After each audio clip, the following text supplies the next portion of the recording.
सड़क पूरी सुनसान थी। रात के आलम ने मानो जैसे शहर को काले अंधेरों के चादर में लपेट दिया हो। खामोशी ने पैर पसार रखे थे, लेकिन कार में से कभी सिसकियों की तो कभी मिन्नतों की आवाजें साफ साफ सुनी जा सकती थी। आसमान में काले बादलों का साया था और पलक झपकते ही उन बादलों ने पानी बरसाना शुरू कर दिया था। ठंड अब अपना प्रचंड रूप ले चुकी थी। आशना ने कभी भी दया की भीख नहीं मांगी थी, लेकिन आज स्थिति ऐसी थी कि वो शर्मिंदगी से मर ही चुकी थी। आशना ने गिड़गिड़ाते हुए गर्वित से उसे छोड़ने की प्रार्थना की, लेकिन गर्वित का गुस्सा और गर्म खून पूरे उबाल पर था। प्लीज प्लीज मुझे छोड़ दो, जाने दो, मैं दोबारा तुम्हारे सामने भी नहीं आऊंगी।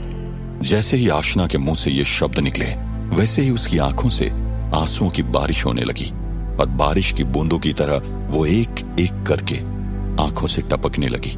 गुस्से में लैस गर्वित ने हर बार की तरह आशना की बातों को नजरअंदाज किया और उसकी कमर को अपनी टांगों के बीच डालकर आशना के होठों को एक जंगली भेड़िए की तरह काटने लगा।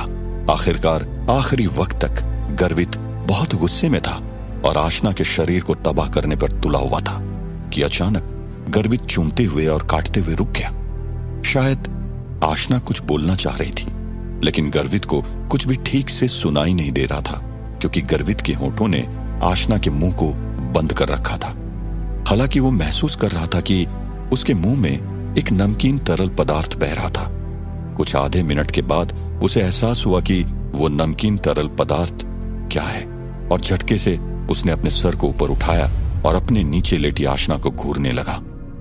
आशना का चेहरा फीका पड़ चुका था। उसकी आंखों से आंसुओं की नदियां बह रही थी और पलकों पे आंसुओं की बूंदें उसके दर्द का एहसास करा रही थी। आशना डरी हुई, सहमी हुई, दर्द की दुनिया में खो चुकी थी कि उसे एहसास भी नहीं था कि गर्वित रुक चुका है, और रोते हुए और बड़बड़ाते हुए अपने कांपते होठों को चलाने लगी। ये दृश्य गर्वित को सुई की तरह चुभा और उसने अचानक अपनी गर्दन को खिड़की की तरफ मोड़ दिया। बारिश अपनी चरम सीमा पर थी और कार में खामोशी थी। सिर्फ आशना की रोने की आवाजें गर्वित की कानों और उसके दिल को चीर रही थी। गर्वित के हाथ जो आशना की कमर पर थे वो अचानक कांप उठे और गर्वित ने अपनी गर्दन को आशना की तरफ घुमाया। उसके फीके पड़े चेहरे पर एक सेकंड के लिए अपनी नजर दौड़ाई और दोबारा अपनी गर्दन को मोड़ते हुए आशना को अपने चंगुल से आजाद करते हुए ड्राइवर वाली सीट पर बैठ गया।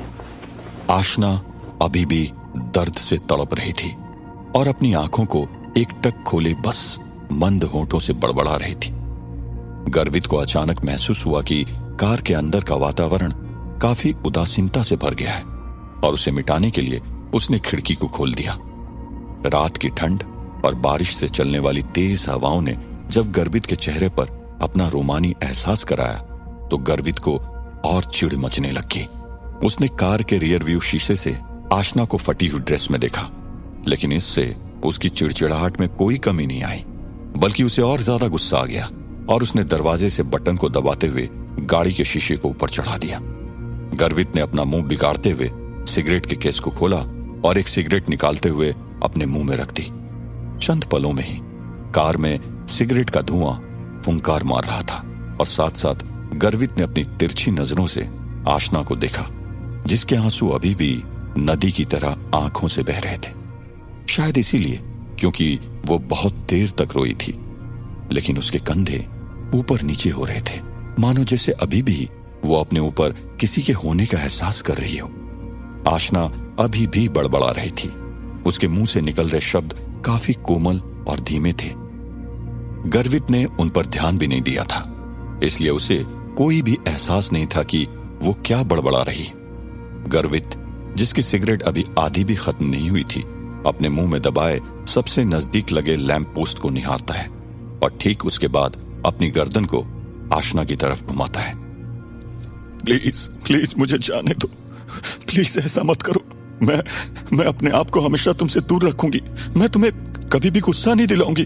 तुम्हें मेरे साथ जो करना है करो, लेकिन इस तरह खुले में सड़क पर नहीं, प्लीज। कुछ देर आशना की बड़बड़ सुनने के बाद गर्वित को आखिरकार कुछ शब्द ठीक तरह से सुनाई दिए। मानो ऐसा लगा जैसे आशना गर्वित से ही बात कर रही हो। ये सब सुन के भी गर्वित के चेहरे पर कोई बदलाव नहीं देखे गए, लेकिन उसकी आंखों में कुछ हरकत महसूस हुई थी। क्या मैं सच में उससे जीत चुका हूं? अब वो मुझे परेशान करने के लिए दोबारा कभी कोई चाल नहीं चलेगी। गर्वित ने मन ही मन अपने आप से कहा। यह बहुत अच्छा था कि आखिरकार गर्वित ने अपना लक्ष्य हासिल कर लिया था। गर्वित ने खत्म हो चुकी सिगरेट को शीशा खोलते हुए फेंका और दूसरी अपने मुंह में दबा ली। जब वो उस सिगरेट को लाइटर से जलाने ही वाला था कि उसने अपने पास से आती हुई एक आवाज सुनी। प्लीज प्लीज मुझे जाने दो ना, मैं दोबारा तुम्हें कभी परेशान नहीं करूंगी। मैं वादा करती हूँ, मैं अपने आप को हमेशा तुमसे दूर रखूंगी, जितना दूर हो सकता है उतना, प्लीज। आशना की आवाज में दर्द साफ साफ झलक रहा था और आशना के इन शब्दों को सुनते हुए गर्वित के हाथ कांप उठे और लाइटर को सिगरेट से विचलित कर दिया और लाइटर की जलती लौ ने उसकी उंगली को जला दिया। अपनी उंगली पे हल्की चुभन और जलन को महसूस करते हुए गर्वित को अपनी भूल का एहसास हुआ और गुस्से से लाल चिल्लाते हुए बोला, हाँ तो जाओ ना, जितना दूर जा सकती उतना दूर चली जाओ। उसकी ऊंची और तीखी गुस्सेल आवाज सुनकर आशना दोबारा अपनी वास्तविक जिंदगी में आ गई। आशना ने कुछ देर पहले दरिंदगी का पूरा एहसास महसूस किया था और बेइज्जती और डर का घूंट भी पिया था, लेकिन जब वो वास्तविक दुनिया में आई तो उसका मन अनुपस्थित था। स्थिति का आभास न होते हुए उसने अपनी गर्दन को गर्वित की ओर घुमाया और अस्पष्टता से उसे देखने लगी। आशना काफी देर तक रोई थी। हालांकि उसके कॉस्मेटिक्स पूरी तरह से वाटरप्रूफ थे, लेकिन उसके आंसुओं की वजह से उसका मेकअप हल्का बिगड़ सा गया था, लेकिन उसकी आंखें अभी भी पहले की तरह आकर्षक और खूबसूरत लग रही थी। बल्कि रोने के बाद तो उनमें और ज्यादा निखार आ गया था। आशना के आंसू अभी भी थमे नहीं थे। आशना बहुत ही खूबसूरत और मासूम लग रही थी। आशना इतनी मासूम लग रही थी कि गर्वित के सीने में धधकती आग और भी भयंकर रूप से जल गई और उसने अपनी सिगरेट शीशे के सामने की तरफ फेंकते हुए बोला, मैंने कहा ना जाओ, तुम्हें समझ में नहीं आता क्या? गर्वित के कड़वे बोल को सुनते हुए आशना को स्थिति का एहसास हुआ। गर्वित वास्तव में आशना को जाने दे रहा था और उसे छूना नहीं चाहता था। ओह गॉड, तुम अभी भी यहीं हो? तुम क्या चाहती हो? मैं दोबारा तुम पे अत्याचार करूं? ये सुनते ही मानो जैसे आशना की जमीन खिसक गई। वो डर के मारे कांप उठी। उसे डर था कि कहीं दोबारा गर्वित उसके साथ कार में दरिंदगी ना कर ले, और यही सोचते हुए उसने अपनी सारी ताकत को इकट्ठा करते हुए दरवाजे को धक्का दिया और कार से बाहर कूद पड़ी। बाहर आते ही वो गर्वित की नजरों से दूर जाने का इंतजार नहीं कर पा रही थी। गर्वित ने अपने दांतों को पसीजते हुए ठंडी हवा में कहा, याद है ना तुमने मुझसे क्या कहा है? अगली बार जब मैं दिखूं तो जितना दूर जा सकती हो चली जाना। अगर तुम इतनी डरपोक हो तो मुझसे लड़ने की कोई जरूरत नहीं है। यह सुनते हुए एक पल के लिए आशना बर्फ की तरह ठंडी पड़ गई, लेकिन उसने गर्वित को कोई जवाब नहीं दिया। बस कार का दरवाजा बंद किया और आगे की तरफ रोड पर तेजी से कदम बढ़ाने लगी। आशना अभी फुटपाथ तक भी नहीं पहुंची थी कि अचानक कार उससे आगे निकल गई।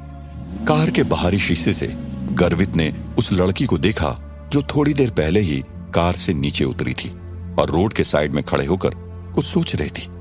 आशना की ड्रेस को गर्वित ने फाड़ दिया था, जिसकी वजह से उसके शरीर के बड़े हिस्से जैसे कंधे, उसकी छाती और उसकी कमर साफ साफ देखी जा सकती थी। गर्वित ने यह देखते हुए अपनी भुओं को मिलाया और अचानक ब्रेक लगाते हुए कार को रोक दिया। उसने अपने सिगरेट के केस से सिगरेट निकाली और उसे अपने मुंह में दबा दिया। जैसे ही वो सिगरेट को लाइटर से जलाने वाला था कि अचानक उसने अपने मुंह से सिगरेट को फेंका और कार का दरवाजा खोलकर बाहर आ गया। पूरी सुनसान सड़क के बीचों बीच बस गर्वित की कार अपनी भीनी रोशनी दिखा रही थी।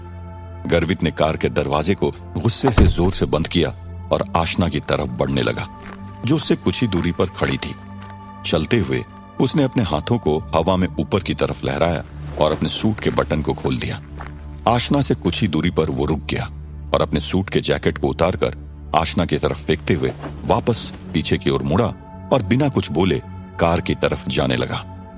गर्वित अभी 2 कदम ही चला था कि पीछे से आशना ने जोर से घबराते हुए स्वर में आवाज लगाई, गर्वित। गर्वित आवाज सुन के रुका, लेकिन उसने पीछे मुड़कर नहीं देखा। गर्वित जैसे ही वापस आगे बढ़ने वाला था कि तभी दो हाथों ने पूरी ताकत से उसकी पीठ को आगे की तरफ धकेला। गर्वित बिना एहतियात के उस धक्के से कुछ फीट आगे निकल गया।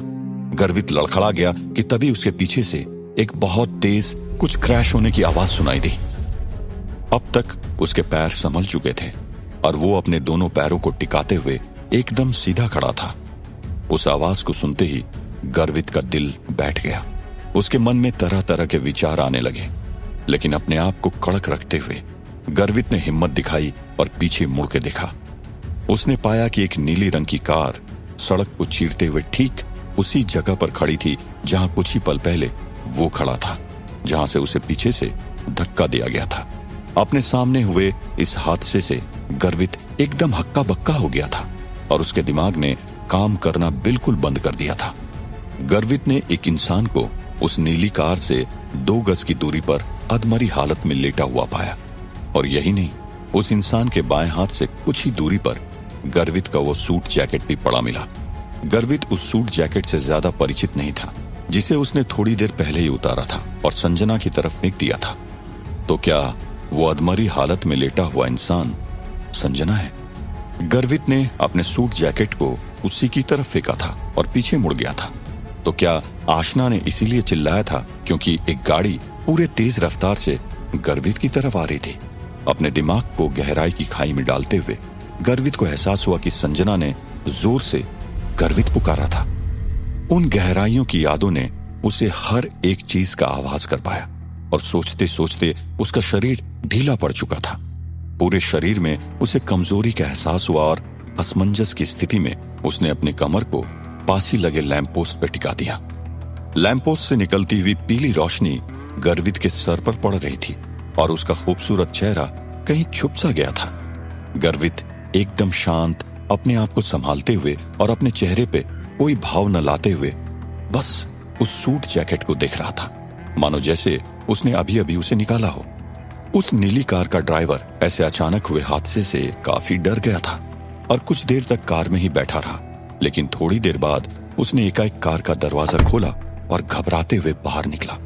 आशना अधमरी अवस्था में एकदम शांत पड़ी थी। ड्राइवर को बिल्कुल आभास नहीं था कि आशना जिंदा है या।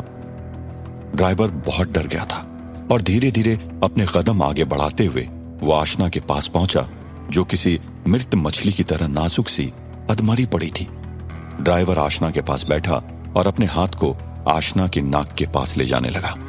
इससे पहले कि ड्राइवर पता कर पाता कि आशना की नाक से सांस बाहर आ रही है या नहीं, आशना जो अपनी आंखें बंद करके निढाल पड़ी थी, उसने आंखें खोली। ये देखते हुए ड्राइवर ने राहत की सांस ली और पूछा, मिस आप ठीक हैं? आशना कुछ समय तक समझ ही नहीं पाई कि आखिर हो क्या रहा है, लेकिन जब उसे स्थिति का आभास हुआ तो उसने अपनी गर्दन को चारों ओर हिलाते हुए देखा और उसकी जान में जान तब आई जब उसने गर्वित को एकदम ठीक अवस्था में लैंप पोस्ट पे सहारा लिए खड़ा देखा और उसके बाद ड्राइवर की तरफ देखते हुए बोली, हाँ मैं एकदम ठीक हूं। ठीक है, थैंक गॉड। काफी करीबी मामला था। ड्राइवर जितना उस हादसे को याद कर रहा था उतना ही और डर रहा था, इसीलिए न जाने उसने इस वाक्य को कितनी बार दोहराया। स्थिति से बाहर आते हुए ड्राइवर को एहसास हुआ कि उसे कुछ करना है और उसने जल्दी से अपने जेब से अपना मोबाइल निकाला और बोला, मैं अभी एम्बुलेंस को कॉल करता हूं और पुलिस। नहीं, इसकी कोई जरूरत नहीं है, आशना ने हल्के से अपने शरीर को हिलाते हुए कहा। जब उसे एहसास हुआ कि उसके शरीर पर कोई गहरी चोट या फ्रैक्चर नहीं हुआ है तो अपने वाक्य को पूरा करते हुए बोली, बस मुझे सीधा अस्पताल भिजवा दीजिए। ओह अच्छा ठीक है, ड्राइवर ने आदरता पूर्वक जवाब दिया और जब पूरी तरह वो उस हादसे से बाहर निकला तो उसने जल्दी से आशना की ओर मदद का हाथ बढ़ाया और उसे उठाया। जब आशना उठी तो उसने गर्वित की ओर देखा, जो एक बेजान मूर्ति की तरह उस लैंप पोस्ट पे बिना किसी हाव भाव के खड़ा था। गर्वित की नजरें अब सूट जैकेट से आशना की ओर दौड़ी। आशना की फटी हुई ड्रेस की हालत एकाएक हुए हादसे से और ज्यादा खराब हो गई थी और उसकी चमकती त्वचा पे अब खूब घाव हो गए थे। शरीर के हर हिस्से से खून टपक रहा था। आशना का जिस्म साफ साफ देखा जा सकता था, जिसमें दरिंदगी की बू भी आ रही थी। क्या होगा आगे, क्या वो ड्राइवर आशना को अस्पताल ले जा पाएगा या गर्वित बीच में आकर स्थिति को और खराब कर देगा? क्या इस हादसे की खबर माधव राज सिंधी तक पहुंच पाएगी? क्या इस हादसे ने गर्वित द्वारा दी गई दरिंदगी पर पर्दा डाल दिया है? जानने के लिए सुनते रहिए ये प्यार नहीं आसान।